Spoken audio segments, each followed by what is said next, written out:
A topic that I'm going to cover in half an hour is spasticity treatment.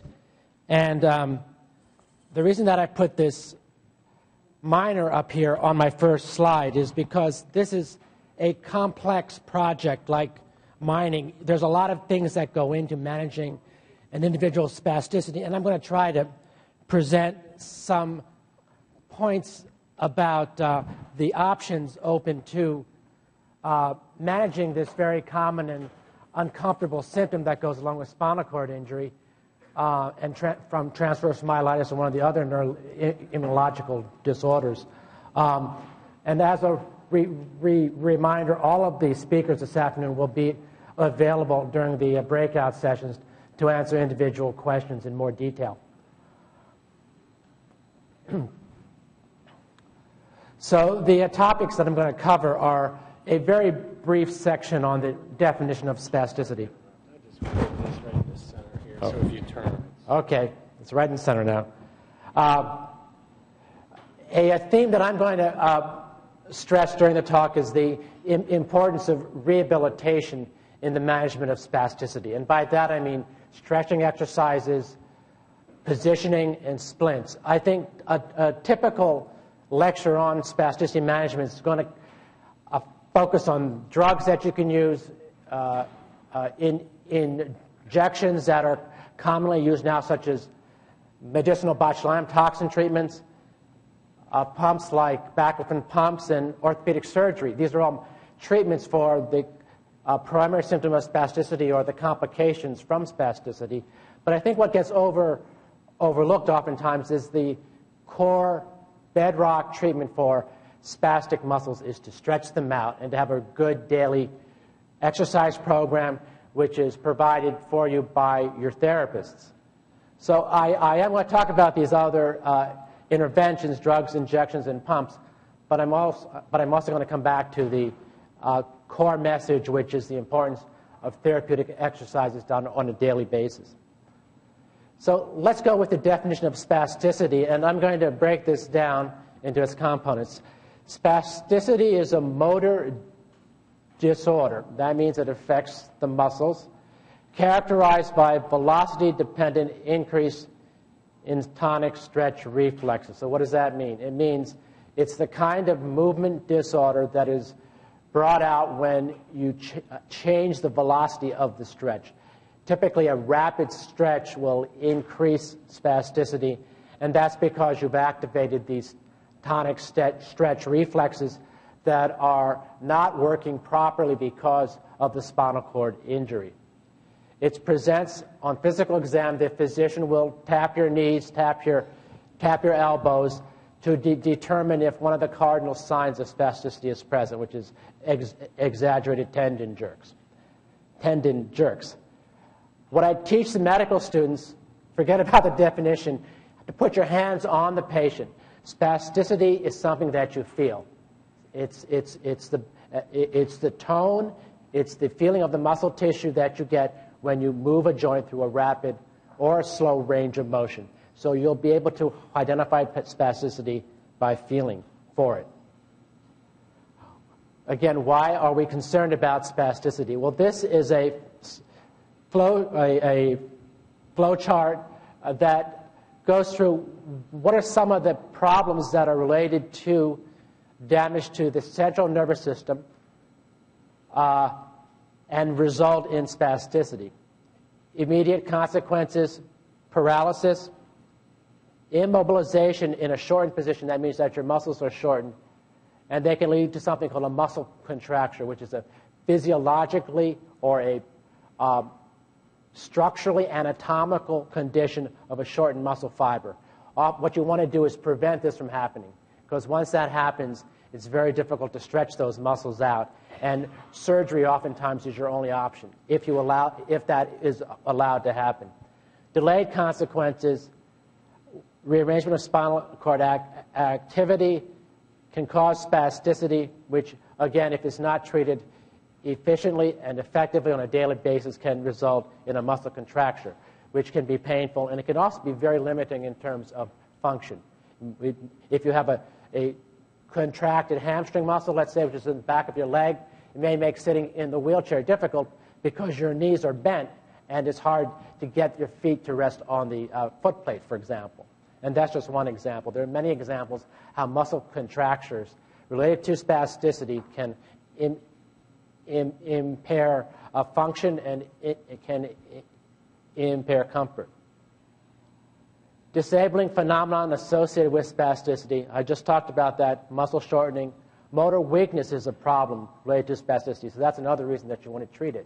If a muscle fiber is in a shortened condition related to spasticity, tightness, that muscle cannot function at its maximal strength. Let's say you have some voluntary ability to activate that muscle and it's slightly spastic. It's going to be a weak muscle.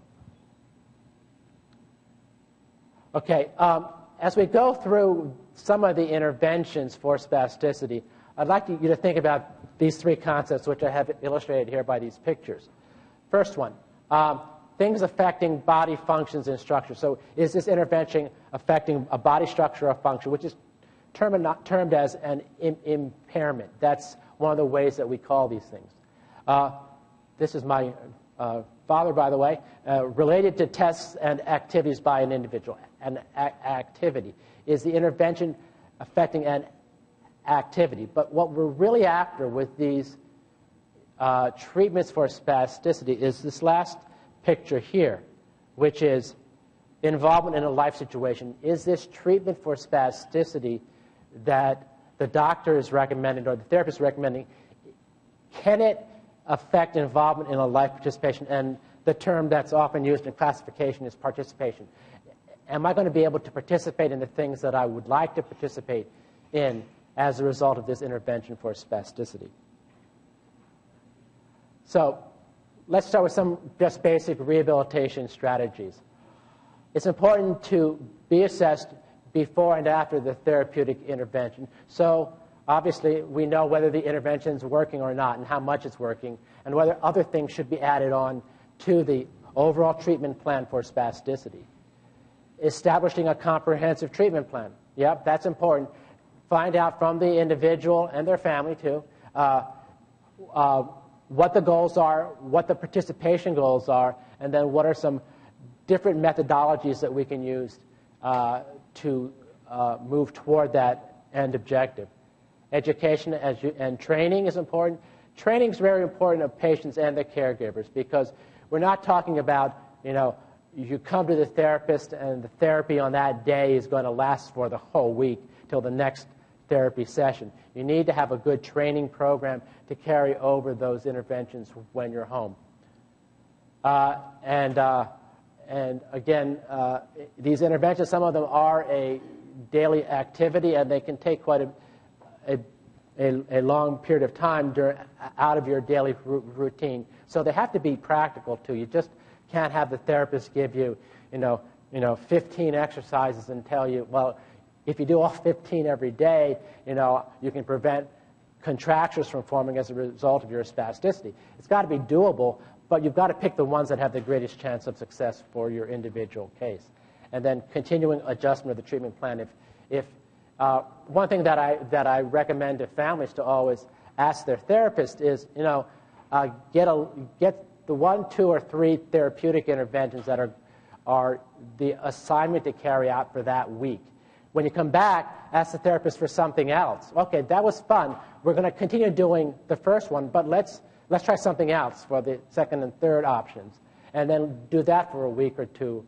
And these are to keep it interesting, to keep you involved in these exercises, because let's face it, exercising is difficult to do on a daily basis. You kind of get bored with it, or you get tired. It's got to have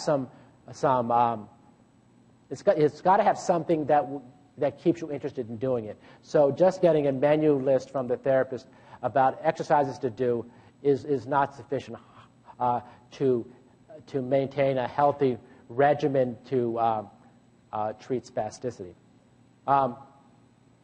So these are some of the things that might go into that prescription from the therapist in terms of keeping spasticity under control, keeping it interesting so that you're doing it every day, because it really is a daily thing that you have to do. therapeutic exercises. There's a whole group of different kinds of exercises that can be used.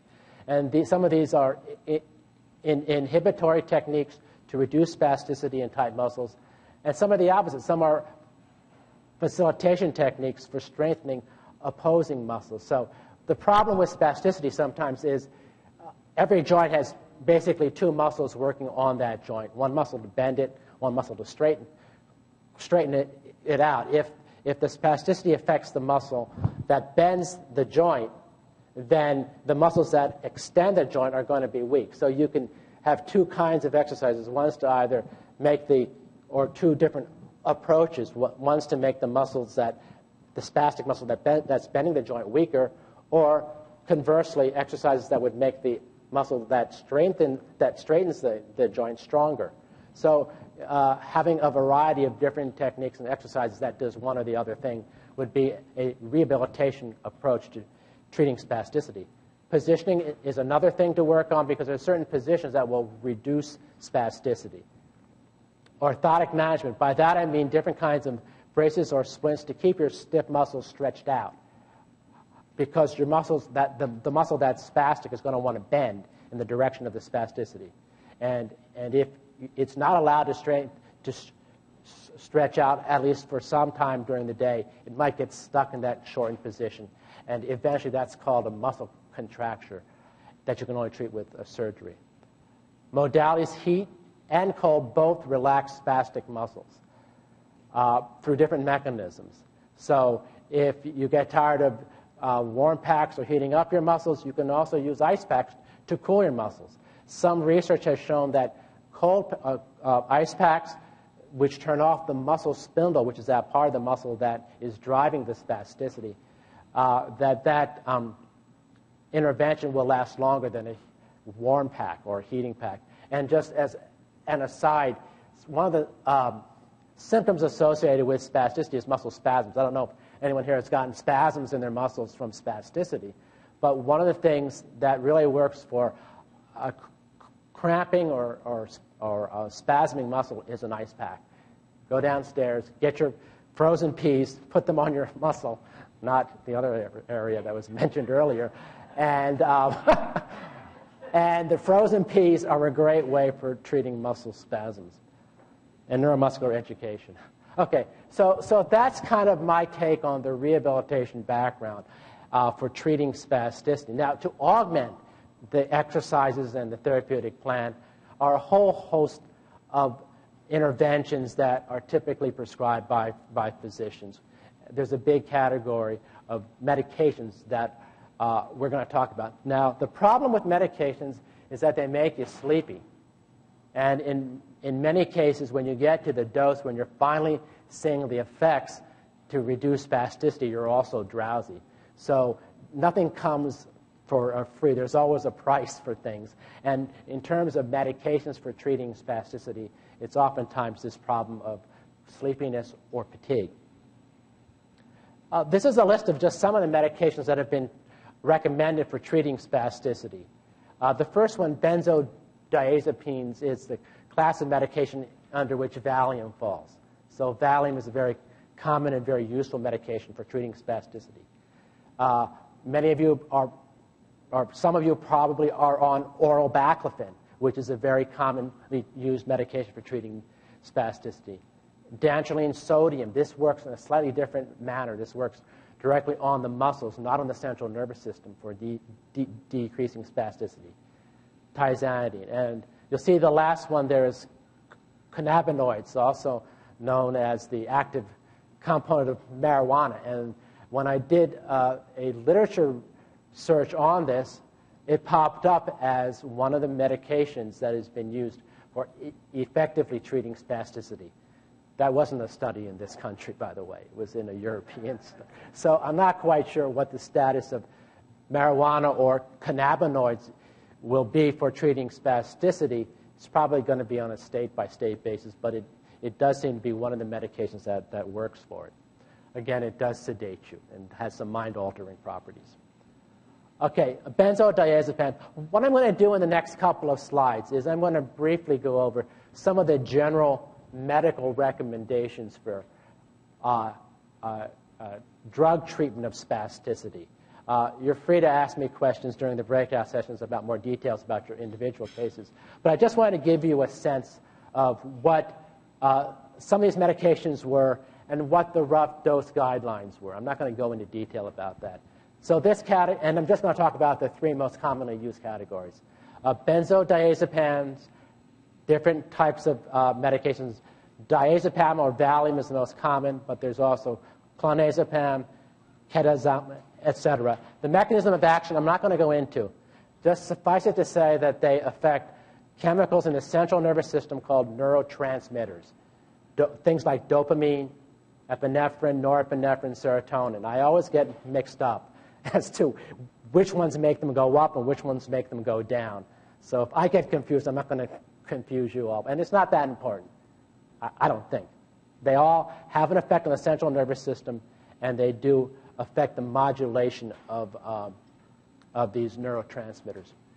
So let's talk about Valium. An initial adult dose might be 2 milligrams twice a day, slowly titrated up to about 60 milligrams a day, but I would definitely go very slowly with that because you get pretty sedated.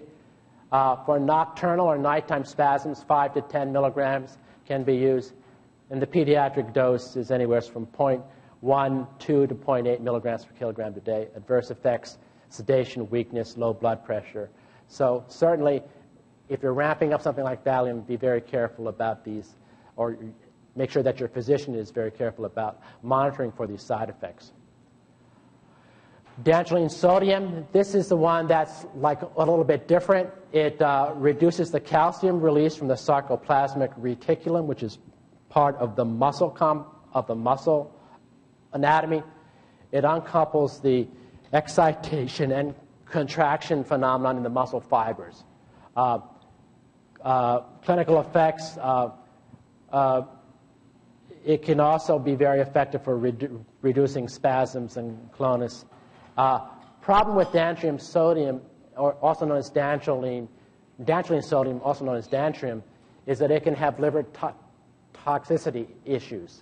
So this is a medication that your physician should be checking your liver functions on a regular basis. And in terms of dosing, 25 milligrams twice a day seems to be a good place to start. Okay, so a couple of words about medicinal botulinum toxin. More than just a pretty face, because we've been using this for managing spastic muscles years prior to its current notoriety as a cosmetic intervention.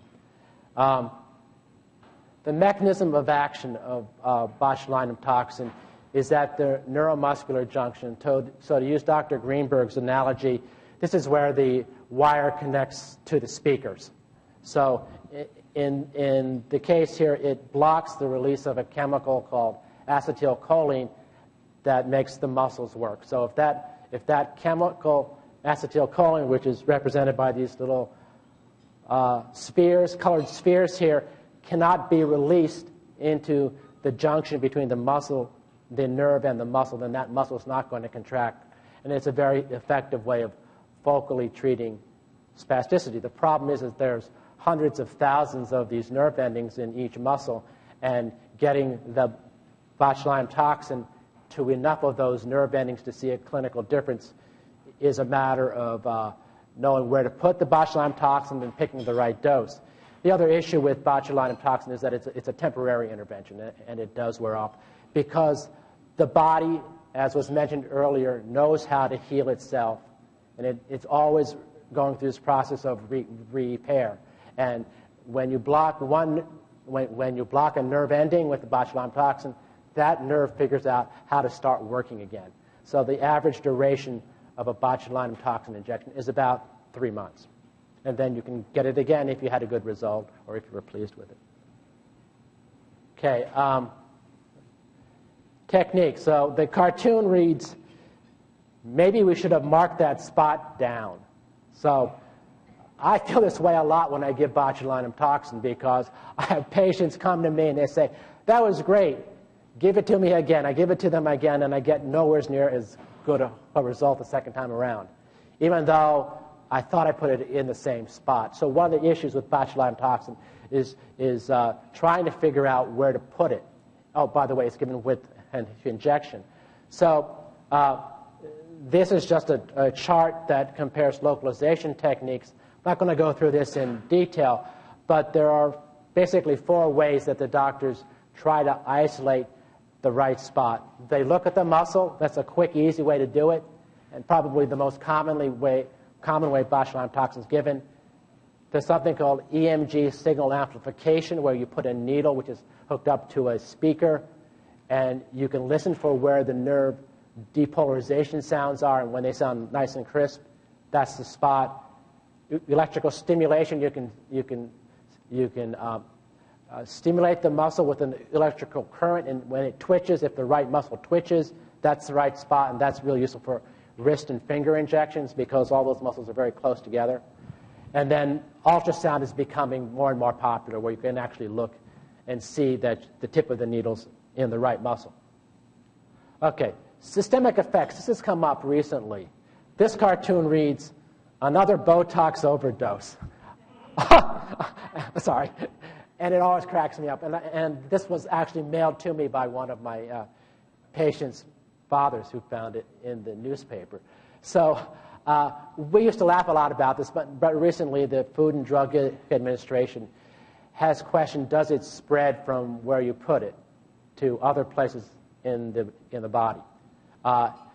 So I do need to just mention that this is something that's currently looked at by the FDA. Most of us who practice, most physicians who give therapeutic botulinum toxin injections don't believe that this is really a thing to worry about. But I put it out there in case there are questions. The issue is something that we talked about yesterday and today. Just because one event follows another event doesn't mean that there's a linkage between the two things. And I think that's what's going on with a lot of these cases of adverse events with botulinum toxin. Someone who was getting sick happened to get botulinum toxin just before they got pneumonia. That may have led to respiratory problems. And in those situations, they tried to make a connection. So here's one of the problems of the 21st century. I'm getting called, and hold on a second. Paula's calling me. Paula, I can't talk. I'm on the stage. Talk to you later. Bye. Okay. All right. That's Paula, who's part of the conference. Just in case you guys were worried, because my wife is Ann, so never mind. Anyway, okay, let's see. Let's keep on turning. All right, so systemic effects, basically, I don't think something to worry about. We've been giving botulinum toxin for many years, since 1994, 1993, and the incidence of side effects is very, very small. But the FDA does feel compelled to look into it because this was raised by a consumer group based on about nine cases that they're now looking at. Okay, but we can talk about that more, Dave. And one of the issues, I think, is there is a dose escalation going on with botulinum toxin. And so we started at a much lower dose than is currently being given. Okay, and this slide basically does show that as the dose of botulinum toxin increases, the occurrence of reported adverse effects has also subsequently gone up, except for this group here. So I don't know why that was only 3.5%. But as the dose per session has gone up, at least for these three categories. And by the way, in this particular article, these are very minor things like a low-grade fever, local irritation, tenderness. I think there was one case of a seizure that happened after they got botulinum toxin. Whether that was related or not is a matter of, it's probably not related. Anyway, let's go into intrathecal baclofen pumps. I don't know if anyone, does anyone in the audience here have a pump right now? Okay, so these are also being used for treating spasticity. It's what a pump looks like. And for those of you who don't have a pump, it's connected to a catheter that's placed up in the spinal canal so that it delivers the baclofen into the spinal fluid directly. And and then it bathes the spinal cord in baclofen. It's called intrathecal baclofen, and it reduces spasticity by that method.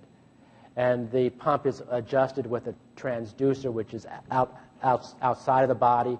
That's a big coil that you can place over the pump, and it sends messages back and forth to adjust the dose without.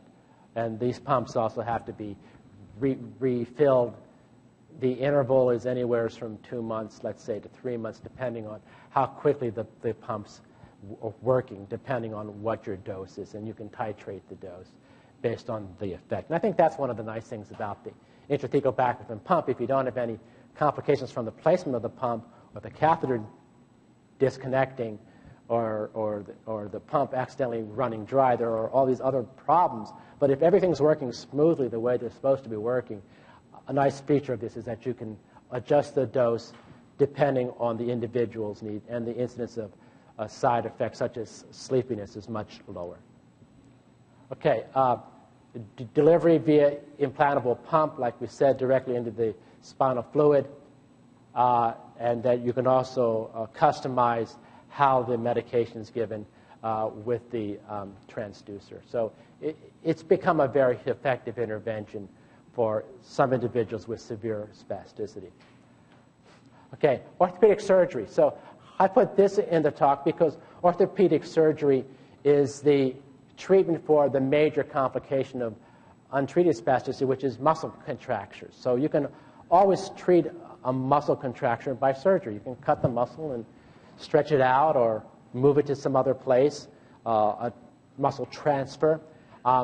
So I, not being a surgeon, I think of it sort of like carpentry. I'm not sure most surgeons think about it that way, but I think it's a fairly decent analogy. Any orthopedic surgeons in the audience? Yes? Okay, so orthopedic surgery, well, why would you do it? Well, it could increase function by maintaining appropriate lengths of muscles via muscular tendinous lengthening. So a muscle to work optimally has to be a certain length. You can generate the maximal amount of force, which translates into strength, if you have it at the right length. And you can stretch a tight muscle to the right length by surgery. You can provide power via tendon transfers, which means transferring a muscle to a different place and insertion to a different place so that you can get the optimal force around the joint to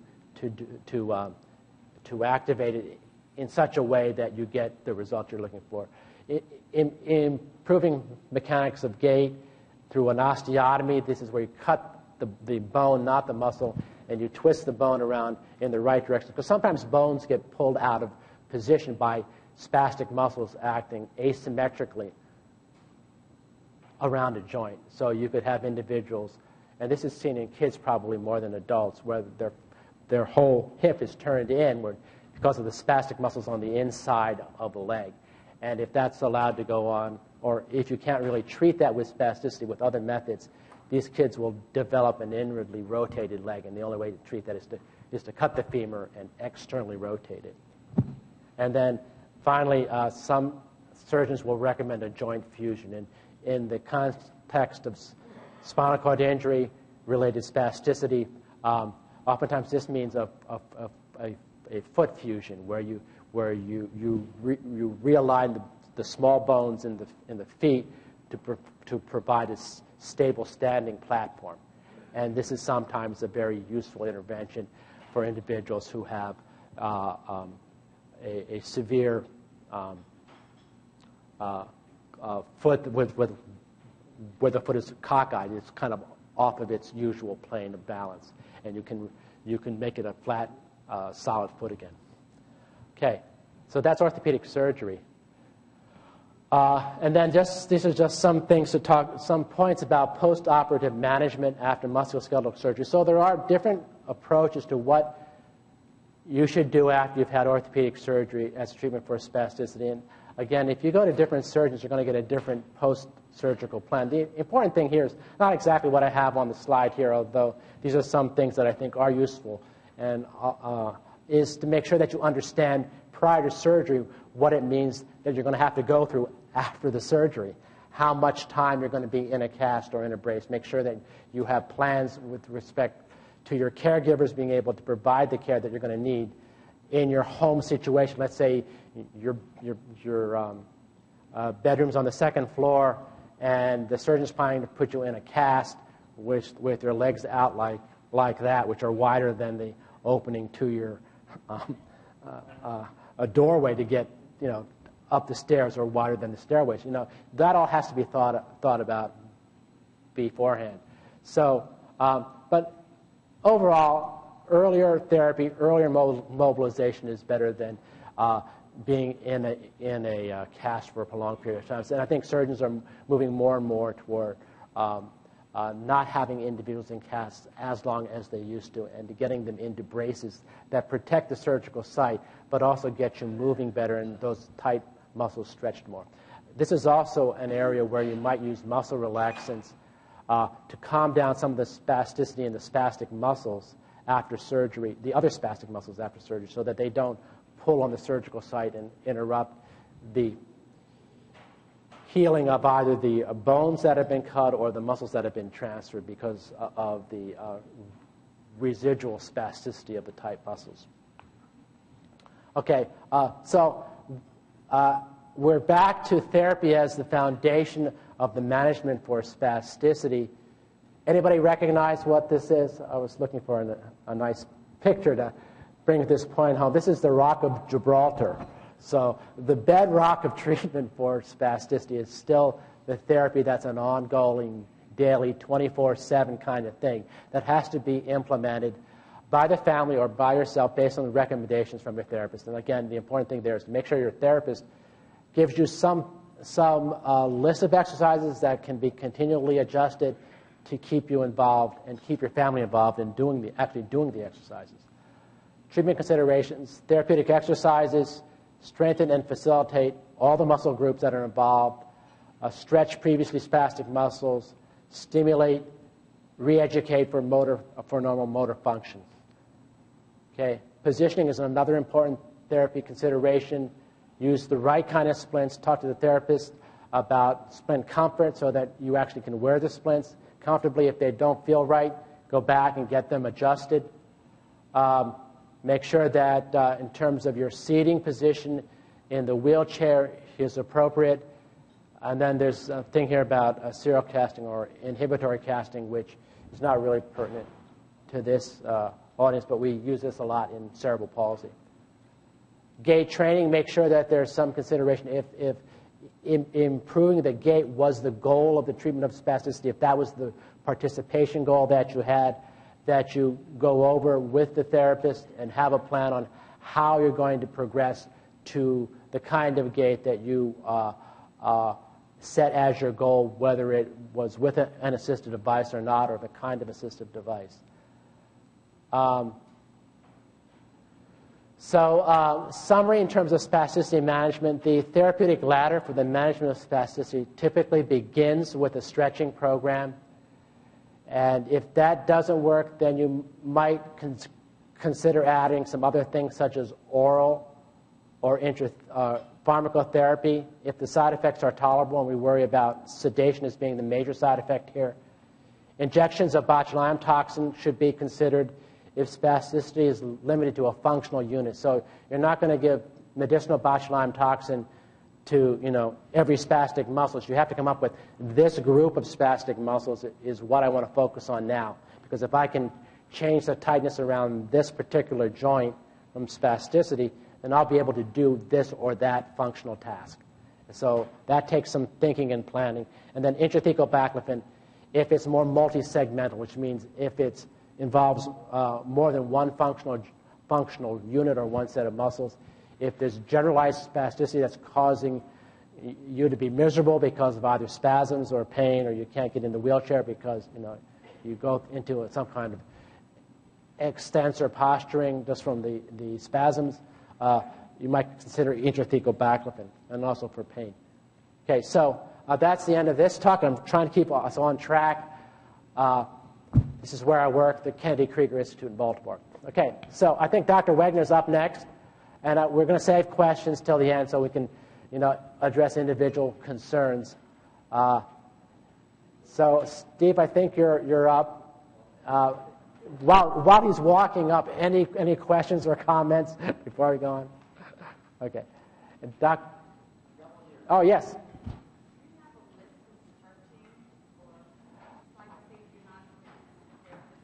Right. Well, I think that will depend on which muscles are the ones that are tight. And, I could go over some of the things that I might recommend with you.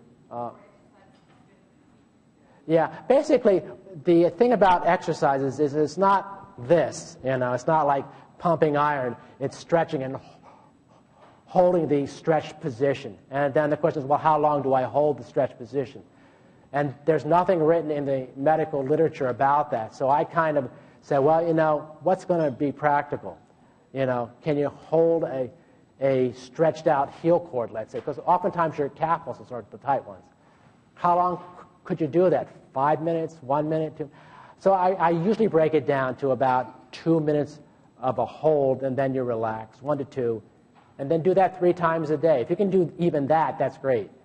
Because a lot of times the only thing that's published about how long do you need to stretch a spastic muscle to prevent that muscle from permanently shortening says 8 hours a day.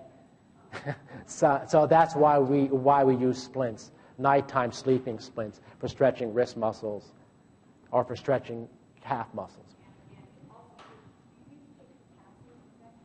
Yeah, about potassium for cramps, is that the question? So the question is, do I recommend potassium for cramps? I think that's one of the things where you need to, get your potassium level checked, and typically, I know that's kind of out there, low potassium can cause cramps, but that's not the typical cause for cramps from spasticity. So I would think of other things rather than low potassium.